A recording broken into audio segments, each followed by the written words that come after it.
75 কেন হয়েছিল স্যার? ইলিয়াস, 75-এ তোমার কি বয়স ছিল আমি জানি না, তবে আমার জন্ম হয় নাই স্যার। হ্যাঁ, তবে 75-এ যে মুজিব মুজিব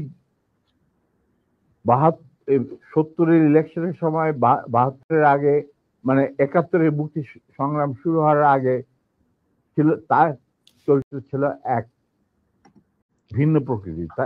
তিনি বাঙালি জাতীয়তাবাদের সংগ্রামে যথেষ্ট অবদান রেখেছেন। কিন্তু স্বাধীনতা যখন পাকিস্তান আর্মি 25-26 রাতে মানে বাঙালিদের উপর, নিরীহ বাঙালিদের উপর শেখ সন্ত্রাসবাদ, অ্যাট্রোসিটি বলো, জেনোসাইড বলো চালালো, এবং যাতে লক্ষ লক্ষ হাজার হাজার শিশু, নারী, পুরুষ প্রাণ হারালো, ছাত্র জনতা কোনো কারণ ছাড়া। তারপর তখন সেই অবস্থায় আমাদের দেশের তথাকথিত বড় বড় জাতীয় নেতারা বিভিন্ন দলে, তাদেরকে কিন্তু কাউকে খুঁজে পাওয়া গেল না। তারা তখন তাদের নিজেদের জীবন বাঁচিয়ে যার যার মতো জায়গায় চলে গেলেন। মুজিব স্বয়ং পাকিস্তান আর্মির কাছে ধরা দিলেন এবং তাদের সাথে একটা বন্দোবস্ত করে তার পরিবারের ভরণ পোষণের দায়িত্ব আর্মির হাতে তুলে দিয়ে তিনি পাকিস্তানে পাড়ি জমান। ডাক্তার কামাল হোসেনকে সঙ্গে, যিনি ছিল major via media between Mujib and the army জানতা। তখন সেই দিশাহারা মানুষ বুঝতে পারছিল না বাংলাদেশে যে তারা কি করবে, তারা কোথায় যাবে, কিভাবে নিজের প্রাণ বাঁচাবে। সেই সময় চিটাগাঙ্গে থেকে ভেসে আসলো মেজর জিয়ার স্বাধীনতার ডাক। আমি তখন পাকিস্তানে চাকরিরত অবস্থা। সেই ডাকে দেশের লোক একটা আলোর রশ্মি দেখলো যে হ্যাঁ, আমাদেরকে এইভাবে মরণের হাত থেকে বাঁচার জন্য আমাদেরকে যুদ্ধ করতে হবে। Simple is that. আর সমস্ত দেশে সর্বপরিসরে লোক বিদ্রোহ, সেই মুক্তিযুদ্ধ সংগ্রামে ডাকে সাড়া দিয়ে মুক্তিযুদ্ধ গড়ে তুলবে। আমরাও এখানে বসে থাকুন না, যারা পেরেছি, যাদের সাহস ছিল, যাদের দেশপ্রেম ছিল, যারা পাকিস্তানের আর্মি জান্তাদের নির্যাতন, নিষ্পেষণ, বৈষম্যমূলক আচরণের বিরুদ্ধে জানা ছিল, তারাও সেই সংগ্রামে যোগ দেন। অনেকেই পালিয়ে এসে জীবনের ঝুঁকি নিয়ে। আমি ছিলাম তাদের মধ্যে সর্বপ্রথম গ্রুপ লিডার, যে আরো দুজন আমার সাথীকে নিয়ে আমি এসে যুদ্ধে যোগ দিই। কোনো বিবেকবান বাঙালি তখন যারা পাকিস্তানে চাকরি করতেন, তাদের পক্ষে নিশ্চুপ বসে থাকা সম্ভব ছিল না। তবে এটাও ঠিক, অনেকেই ঠিক বুঝতে পারছিল না যে কি হচ্ছেটা কি। কোনো খবর নাই, চিঠিপত্রের আদান প্রদান নাই, কোন রকম সংযোগ নাই। বিদেশি মিডিয়া, ভয়েস অফ আমেরিকা, তারপরে BBC, radio Australia, radio India, এই সমস্ত ওখান থেকে যা কিছু জানা যাচ্ছিল ওটা সম্পূর্ণভাবে বিশ্বাসযোগ্য ছিল না। তারা তাদের মতো করে বলতে থাকে এবং আমরা শুনতে থাকি। তাই অনেকেই ঝুঁকি নিতে রাজি ছিলেন না।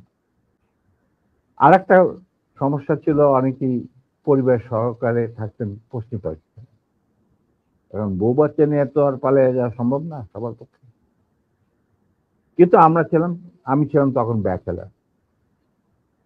আমার সাথে যে দুজন সাহসী সহযোদ্ধা চলে আসে আমার ডাকে। তারা ছিলেন কর্নেল নূর চৌধুরী, তখন অবশ্য লেফটেন্যান্ট নূর চৌধুরী আর লেফটেন্যান্ট মতিউর রহমান, পরে দুজনই কর্নেল এবং রাষ্ট্রপতি একজন মানে নূর রাষ্ট্রপতি। আমরা চলে আসি, এসে মুক্তিযুদ্ধে জয়েন করি। তো আমরা তিনজনই ছিলাম স্পেশালাইজড অফিসার। স্পেশালাইজড অফিসার বলতে বোঝা যায় যে যাদের কমান্ডো ট্রেনিং থাকে, স্পেশালাইজড ওয়ারফেয়ারের উপর জ্ঞান থাকে এবং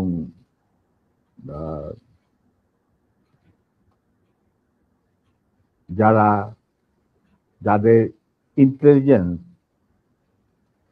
অপারেশন কিভাবে বিশ্বজুড়ে চলে সেই সম্পর্কে জ্ঞানে তারা অভিজ্ঞতা সঞ্চয় করেন বিভিন্ন কোর্সের মাধ্যমে।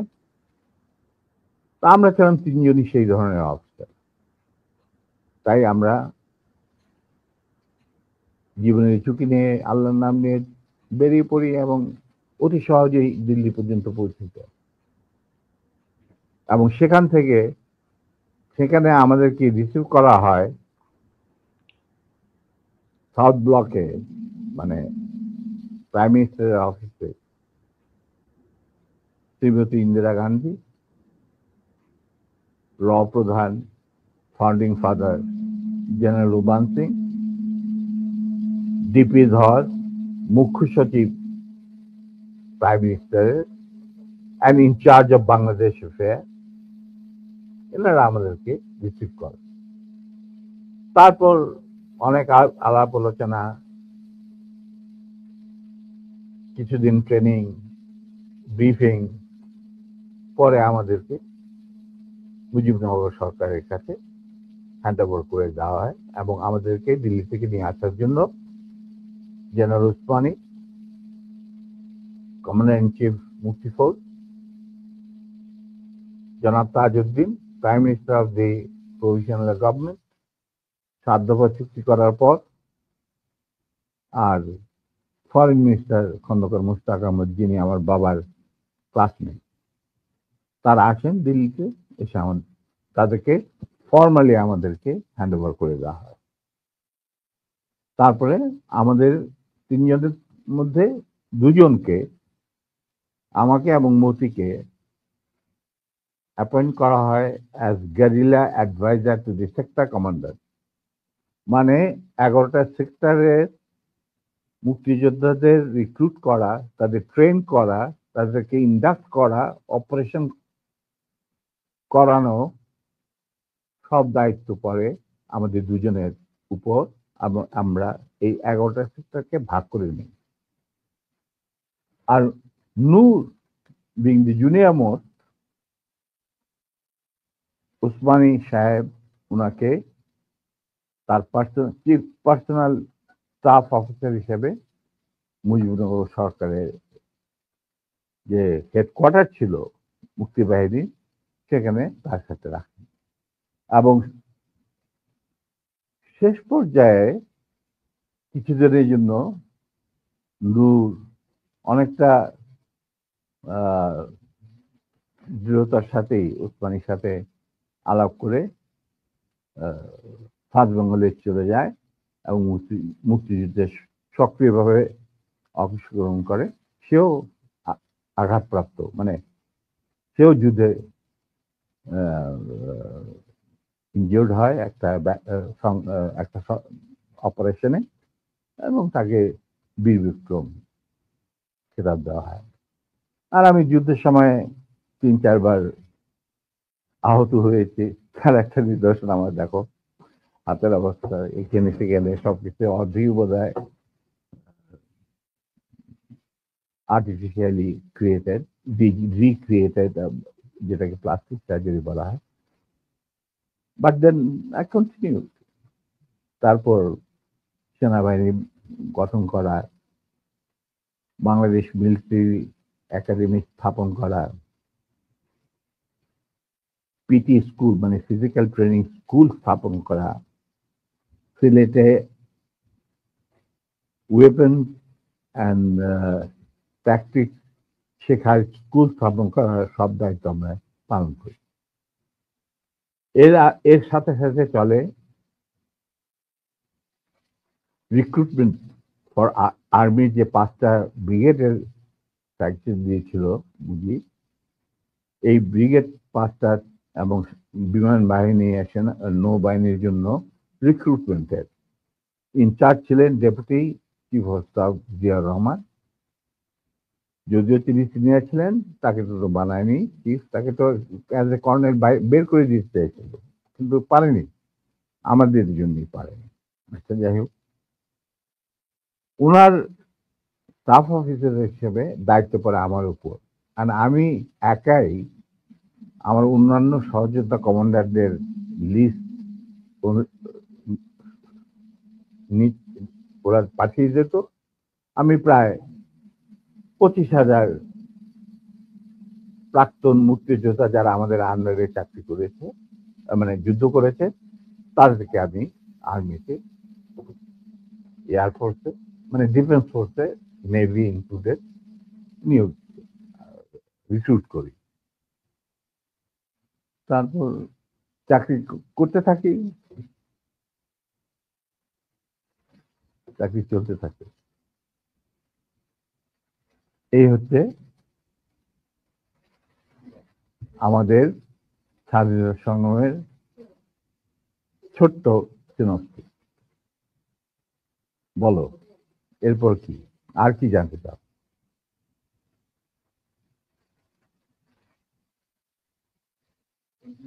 দুঃখিত, না, এরপরের যেই আমার মূল প্রশ্নটা ছিল যে কোন পরিস্থিতিতে 75-এর 15ই আগস্ট হলো?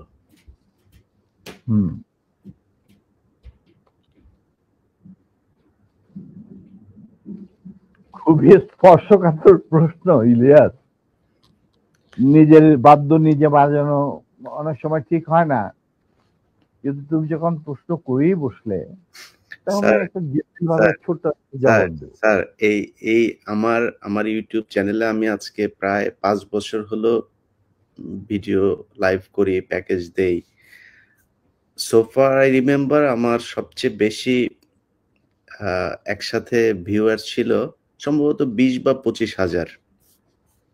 আমি মাত্র খেয়াল করলাম এই মুহূর্তে 1,70,000 মানুষ এট এ টাইমে ওয়াচিং আওয়ার ভিডিওস।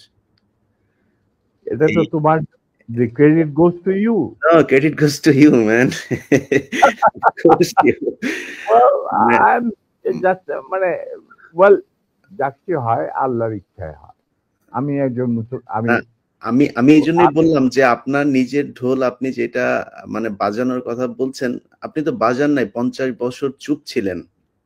যেই স্বাধীনতা আপনারা এনে দিয়ে গিয়েছেন, সেই স্বাধীনতা না আসলে তো আজকের শেখ হাসিনা যে অবস্থায় দেশকে নিয়ে গিয়েছিল, সেই 75-এর পরে আর হয়তো 2-1 বছর লাগতো শেখ মুজিবের সেখানে নিয়ে যেতে।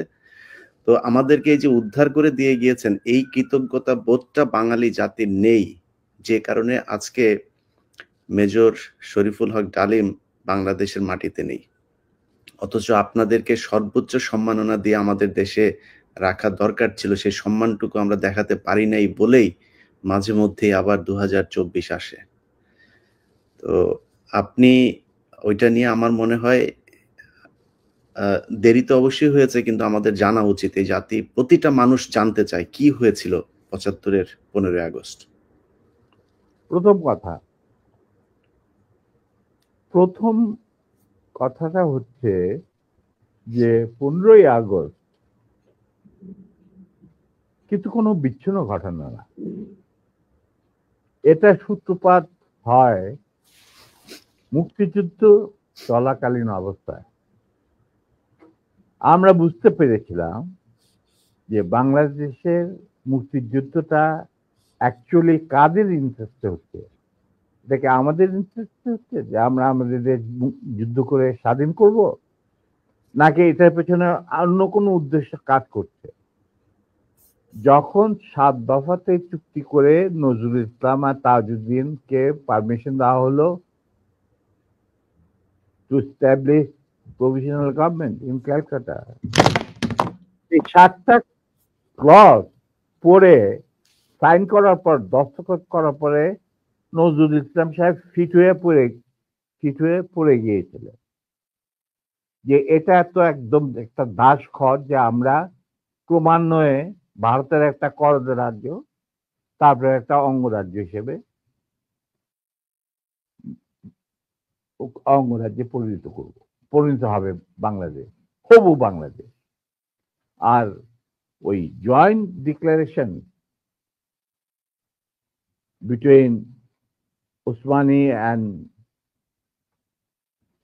General Manekshaw joint command establish করার পর কথা ছিল যে general Usmani on behalf of Bangladesh government will invite General Manekshaw to come and be present as an auxiliary force commander, সহায়ক শক্তির কমান্ডিং চিফ হিসাবে in the surrender ceremony, but the instrument will be signed by the Mukti Fauj commander in chief, who was General Usmani, Colonel Usmani.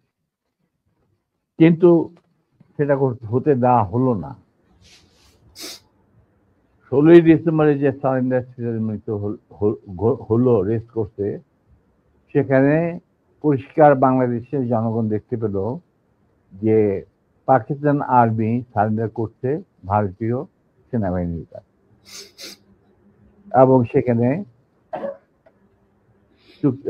Sign করছেন আরোরা ভারতীয় বাহিনীর পক্ষে, আর ওদিকে নিয়াজি পাকিস্তানি আর্মির পক্ষে। সেখানে মুক্তিযোদ্ধারা কোথায়? আমরা পরে থাকলাম ঝাড়ুদার হিসাবে ইন্ডিয়ান আর্মির রাস্তা পরিষ্কার করে দেওয়ার কাজে, বনে বাজারে। আমাদের কি কোনো শহরগঞ্জে ঢোকার পারমিশন দিল না মুজিব সরকার, মানে তাজউদ্দিনের সরকার, আওয়ামী লীগ সরকার। সেই অবস্থায় কি প্রমাণিত, এটা এই ঘটনায় কি প্রমাণিত হলো? ইন্ডিয়া প্রমাণ করলো সারা বিশ্বে যে বাংলাদেশের জনগণ নিজেরা যুদ্ধ করে দেশ স্বাধীন করেনি। বাংলাদেশ নামক একটি রাষ্ট্র প্রিমেচুরলি জন্ম দেওয়া হয়েছে as an outcome of Indo-Pakistan war, যেখানে ইন্ডিয়া জিতেছে। এইটা হলো ইতিহাসের শুরু। তারপর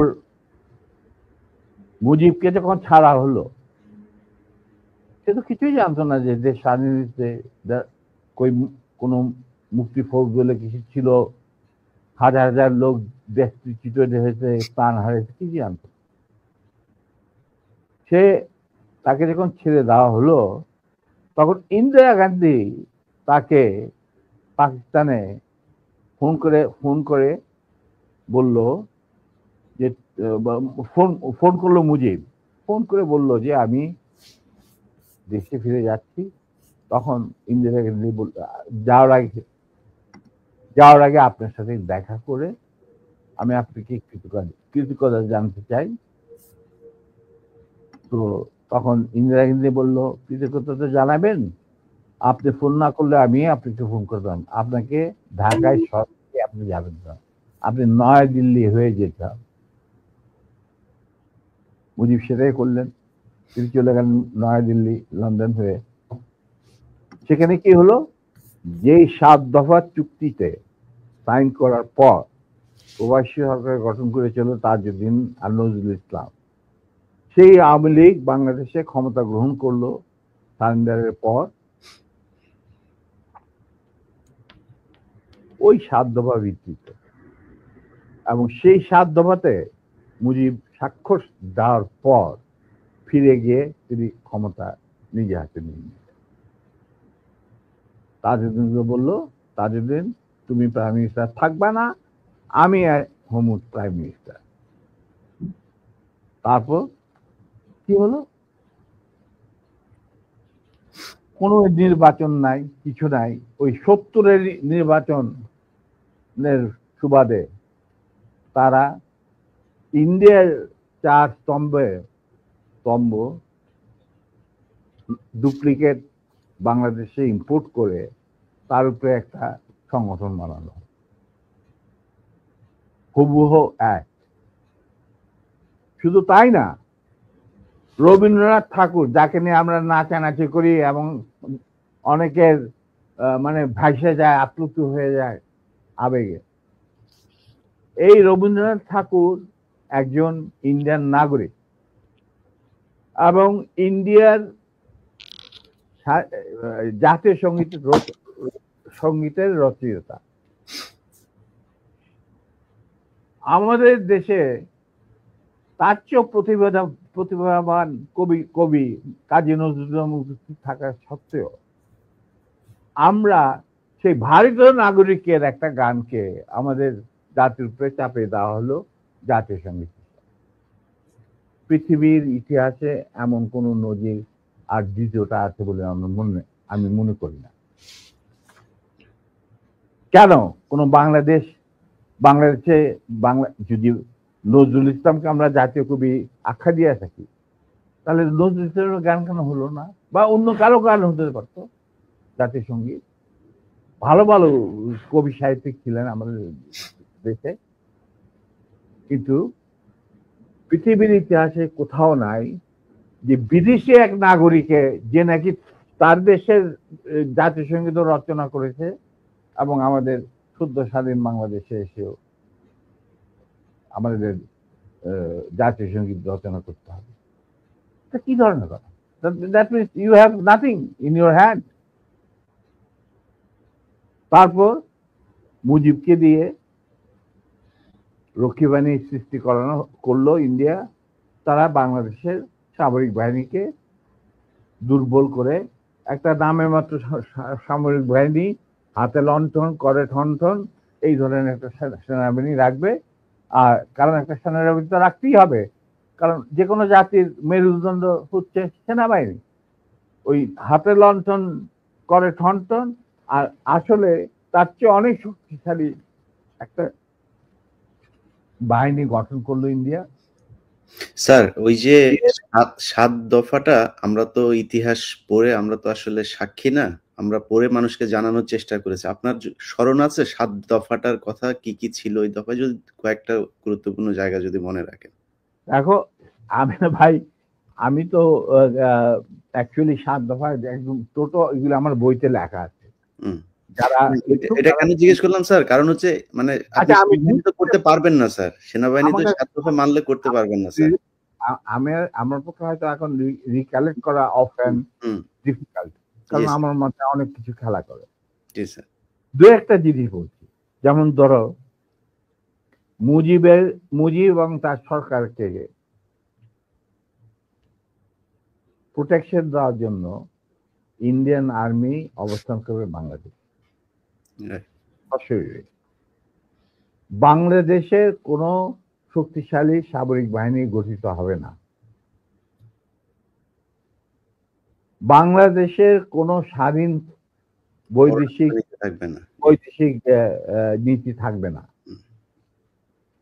বাংলাদেশের শাসন ব্যবস্থা, আমলাতন্ত্র, শিক্ষা ব্যবস্থা, স্বাস্থ্য ব্যবস্থা, শিল্প ব্যবস্থা, কৃষি ব্যবস্থা সবকিছুই চলবে ভারতীয় বিশেষজ্ঞদের ইচ্ছা মতো। তারা মুজিব বিরোধী কোনো মানুষকে বাঁচিয়ে রাখা হবে না। তার জন্য যত লোক মারা দরকার মারা হবে, যত লোককে লুলা ল্যাংড়া করা হবে, চক্ষু তুলে নেওয়া হবে, মেয়েদের ইজ্জত লুণ্ঠন করা হবে, কোনো সমস্যা নাই। এইভাবে প্রতিপক্ষের উপর ঝাঁপিয়ে পড়ায় 40,000-এরও বেশি লোক মারা গেছে, সেটা সবাই জানে, প্রত্যেক আসছে। তারপর তোমার আমরা একটা করদ রাজ্যে পরিণত হয়ে গেলাম। কিন্তু সমস্যা দেখা দিল যে বাংলাদেশের মাটিতে যদি যে ইন্ডিয়ান সোলজাররা অবস্থান নেয়, তাহলে বিদেশ থেকে কোনো রকম কোনো দেশেই বাংলাদেশকে স্বীকৃতি দিতে রাজি না। কারণ পাকিস্তান ইতিমধ্যে সিকিউরিটি কাউন্সিল থেকে একটা আইন পাস করে নিল যে বাংলাদেশে কে নিয়ন্ত্রণ করতে ভারত তাদের সেনাবাহিনীর মাধ্যমে, মুজিব সরকারের মাধ্যমে। অতএব এটা একটা ডিসপিউটেড টেরিটরি, এটা একটা স্বাধীন দেশ নয়। তাই আপনারা স্বাধীন কিভাবে রিকগনাইজ করবেন মুজিবের সরকারকে? এরপর এই অবস্থায় ইন্দিরা গান্ধী পড়ল মুসিবত, তো আজ মুজিব সরকার। তখন ইন্ডিয়ান সরকার ডিসাইড করলো যে ঠিক আছে, আমাদের সোলজার আমরা ফেরত নিয়ে আসবো, তার পরিবর্তে আমরা জাতীয় রক্ষী বাহিনী বানিয়ে, তাই করা হলো। তো যে কাজটা ইন্ডিয়ান আর্মি করছিল সেটা পরে জাতীয় রক্ষী বাহিনী করলো। আর কি ধরনের অত্যাচার, অবিচার, কি ধরনের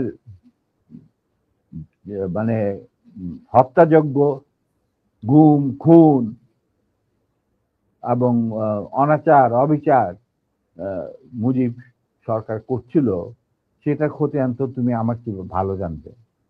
অনেকে এই বিষয়ে লিখেছেন, সাহসী যারা তারা লিখে গেছেন, আমিও কিছুটা লিখেছি। সেখানেই শেষ হলো না। তারপর